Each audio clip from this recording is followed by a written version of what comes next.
Hello everybody, welcome back to From Rhythm to Algorithm part 28, Equilibrium. Equilibrium. Starts with the sound E, ends with the sound You speak re in there, but this is an identity of dimensionless analysis. But what is it physically? Again, just keeping our physical conversation going. And so we're just going to do a bunch of demonstrations and talk about more physics. Just picking up just another note from the last episode. All right, PV equals nRT. Pressure times volume is equal to the number of moles times the dynamic limit as a constant, whatever unit you're using, times temperature. So I just are already known, but obviously anything on the same side of an equation sign is inversely proportional or inversely reciprocated. And things on opposite sides of the equation sign are proportional. And just a logical note. But what I wanted to say is, what is the significance of the mole? Right? We've been talking about relative size, locality, shape at a reasonable relative size, at an extremely distant relative size. You just see point spheres and you see the polygons. All right, if you just take my camera or your camera, go film something and go in and out of focus, and you'll literally see the resolution increasing around the polygons. But the mole should be some sort of evidence of this. Again, I don't know what else has to say there, but that's why moles are there, is because of relative size. Demonstrating locality, relative size, movement, and equilibrium. Right? The goal of this video is to figure out what equilibrium means physically, and how does that relate to vibration. We said vibration is not movement. We've said momentum, rhythm and momentum are the words for movement. Remember, I'm a person who all of the psychological, biological things are also at play. So typically when I'm building and constructing a proof, I go into oversimplification. So what is the relationship of vibration to movement? Right? If I put my cell phone on the table and someone calls me and it's on vibrate, does my phone move? Well, if it vibrates enough, it does. It can literally fall off the table. So there's got to be some relationship between vibration and movement, even though they're not the same thing. Because of the identity, it is what it is. So talking through that stuff, again, just keeping it going. I think that's where tension comes into play, as it controls movement, literally. I'm a tense system. I'm a system under tension. I can make choices and move around. But demonstrating locality, relative size, movement, and equilibrium.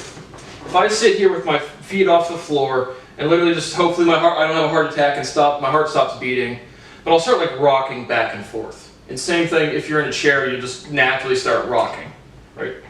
What is rocking? Oscillation, movement, or vibration, right?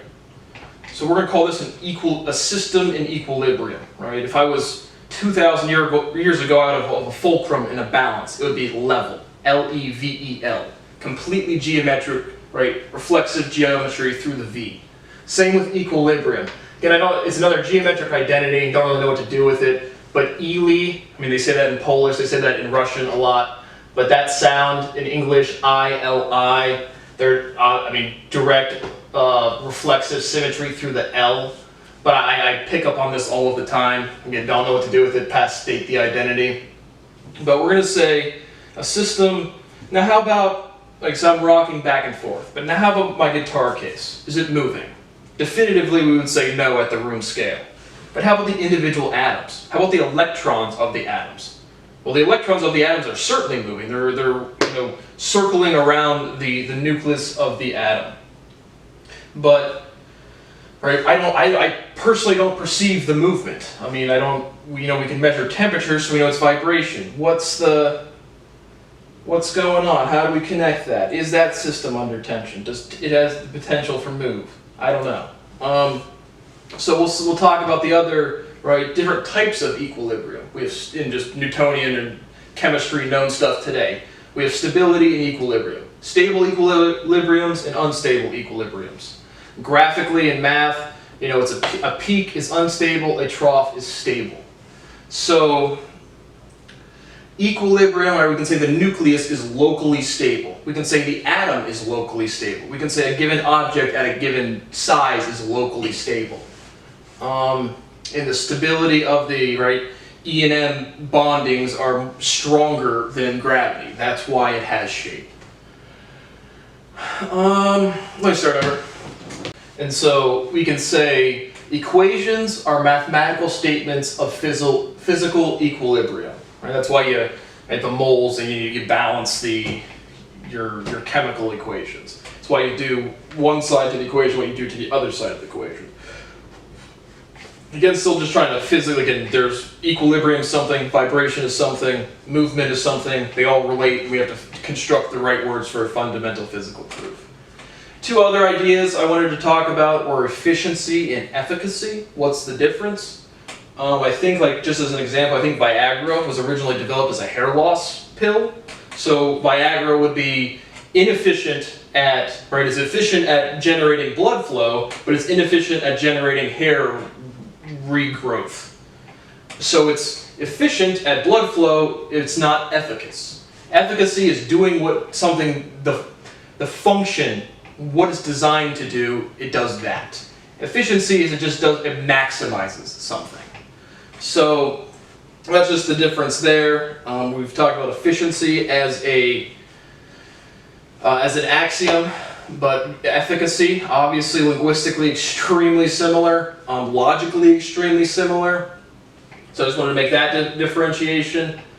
And now again, just responding to some of the words and seeing if I can generate a physical identity or just more insight.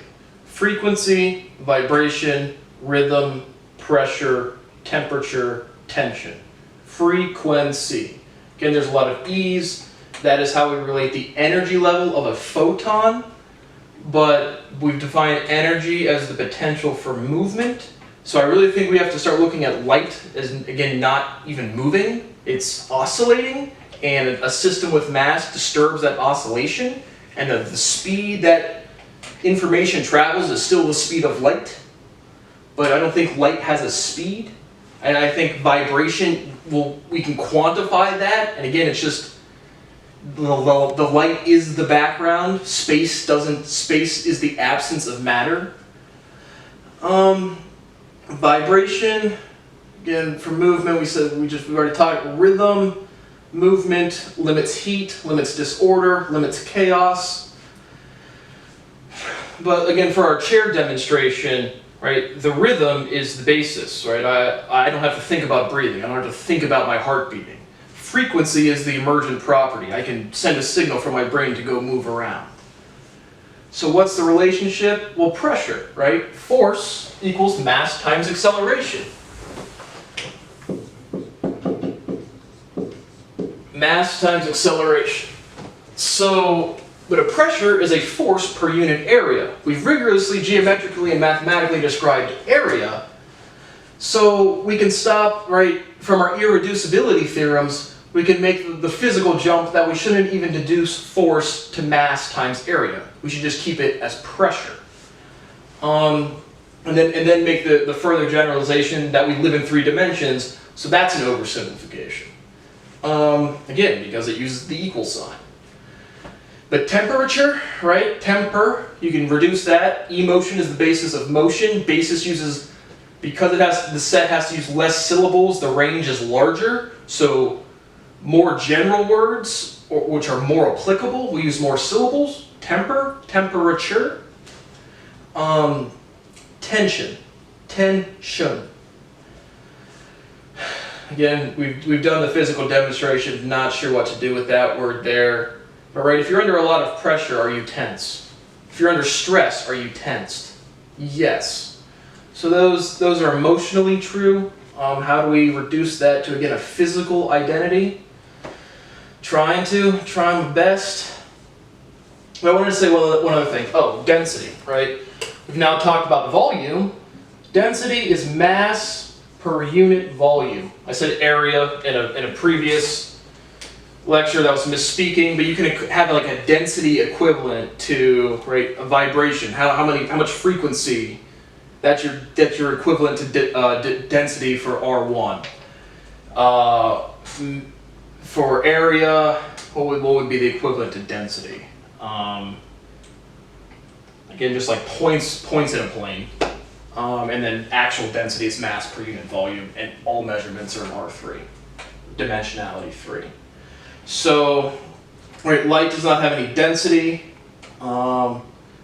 We should be able to, again, bound the set of volumes. Volume is a function of tension. Let's try to make that jump, right? If I want to speak louder, if I wanted to vibrate my vocal cords more, I have to generate more tension in my vocal cords.